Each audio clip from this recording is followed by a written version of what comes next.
Hello. My name is Felipe Pupo. I am a student from the course Virtual English, uh, levels 4 and 5, and I will explain you in this video, my final presentation video, the two infographies that I made during the semester, and the topic that I have chosen is political corruption. So, I'm going to start. I started my infography um, with the name "The Great Leviathan," with the subtitle, sorry, of "The Great Leviathan in Colombian History." Why I choose the Leviathan for doing this work? I think Leviathan it's a figure from philosophy, where the Leviathan was like this monster that has no face.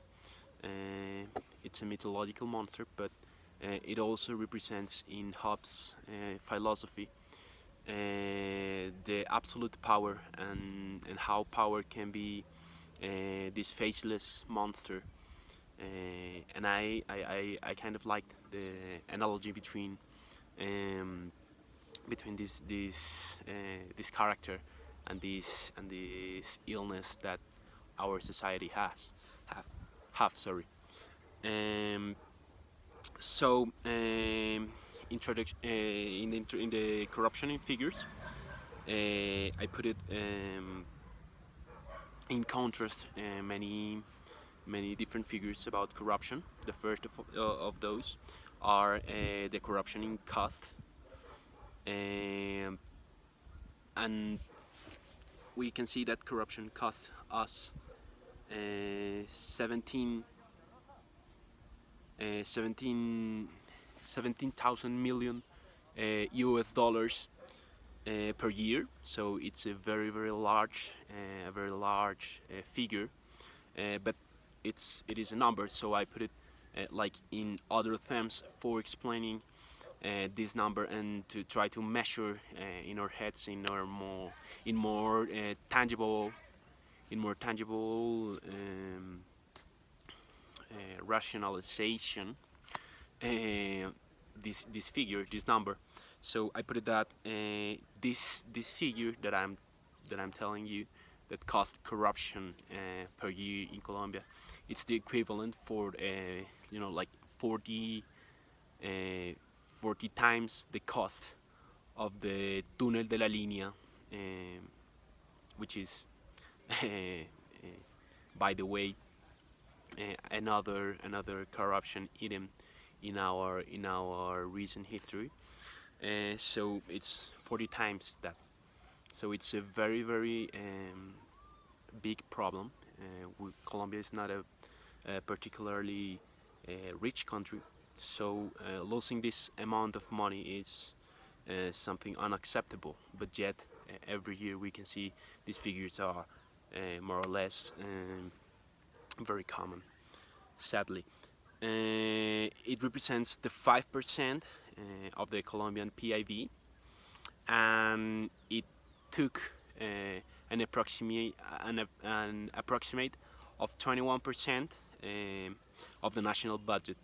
So 21% of the budget that we have to run our country, it's being abused by this terrible way of of governance. I think that in the infography I put it that the types that are most common in Colombia, the types of corruption that we have is the first of all bribery, which it's when politicians receive payments for favorable decisions in the political in based on them political power. The other one, it's the other form, it's nepotism. Nepotism, it's when it's also called here has a name, a local name as mermelada. and it's when politicians use their power to give a position of advantage to somebody using his political power. Uh, Another very common type of corruption here in Colombia, sadly, is electoral fraud. Well, electoral fraud, it's very literally um, manipulating elections, the democratic exercise of election.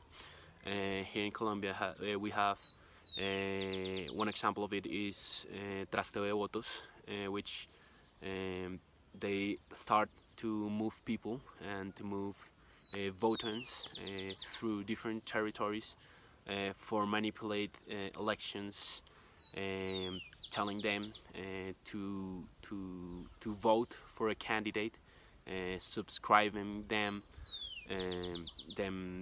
CCs for in exchange of money. So it's very normal to see these buses full of people um, going across the country, moving those boats to different municipios, and manipulating elections like that. Well, that's more or less what I explained in the infography, in the first infography. And the second one, which is a one that I choose from a magazine. In this particular case, from Semana magazine, which is a very big scandal in terms of figures from Reficar. I put it Reficar as the big one. That was the subtitle that I gave to this case of corruption. And in the photographs that I put it in the headlines of the infography, there are these photographies from Sebastião Salgado. He's a photographer from Brazil, and well, these photos are taken in Kuwait, if I'm not sure, but it's in one of these oil-rich countries, and the images represent how the firefighters were trying to extinguish fires in the oil perforation fields. So they are very dramatic. They are worth to look at. They are very good photographs, and they are very powerful because they represent like this volatile market that oil is, and how it affects our economy.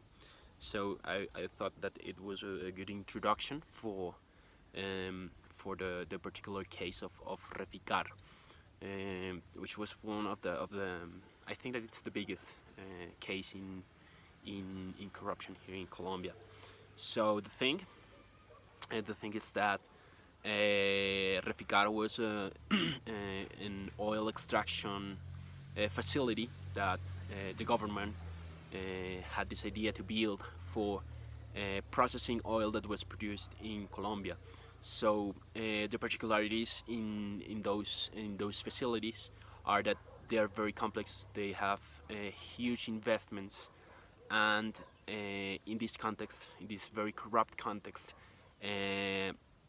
well, the cost of the construction of these facilities was exceeded by more than it doubled the price of the initial precipitated cost.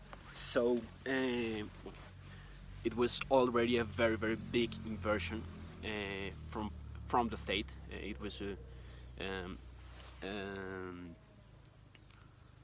a project that was mainly run by the state, and in the construction they started to to build this astronomical overcost overcost um, in this project by applying many things, by applying many forms of corruption, um, mainly nepotism. Nepotism was one of the most common there. They use influential power for uh, giving them um, for giving them um, like a free pass for stealing all these resources and not investigating them until it was too late. The money was already already been used in this project. So the thing with Reficar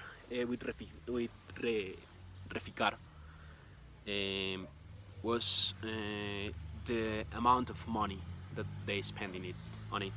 So for again making a more tangible figure out of the number that they spent in corruption, I started to explain with some other examples how much it cost. So the cost of Reficar was 1.5, was the same that the cost of Reficar was 1.5 times the cost that the U.S. government used for build the Panama Canal. So it's more than 1.5 Panama canals that are that were invested in the project. It was the equal of the first stage. It was the equal cost of the first stage of the metro of Bogota. It was half the cost of the San Gotardo tunnel, which is a tunnel that goes across the Alps, and it's the largest one in the world. It cost 10 times what the cost of making the Magdalena River,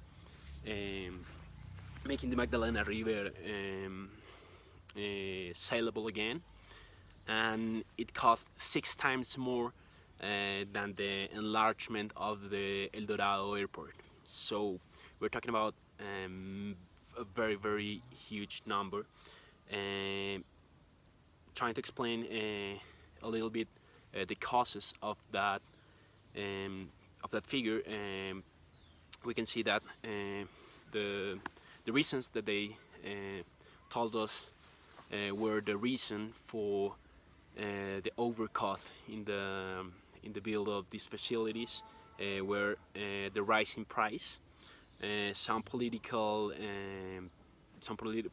problems that had the country at that time, which include a labor parade, the less productivity, but the 71% of the total overcost in the building of these facilities was mainly because of the construction quantities which are being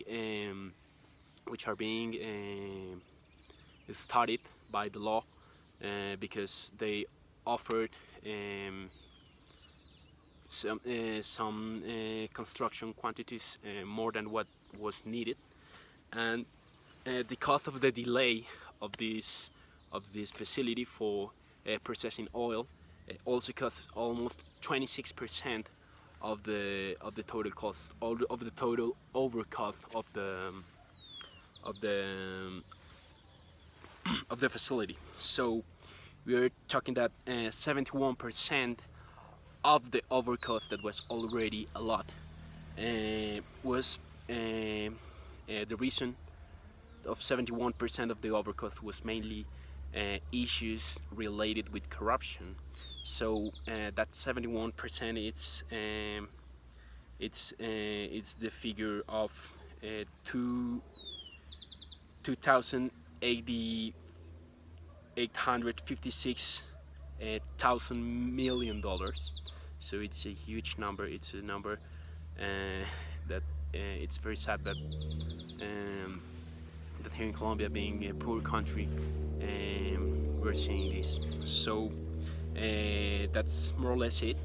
Uh, the rest of the I'm not going to extend anymore about what is in the infographies.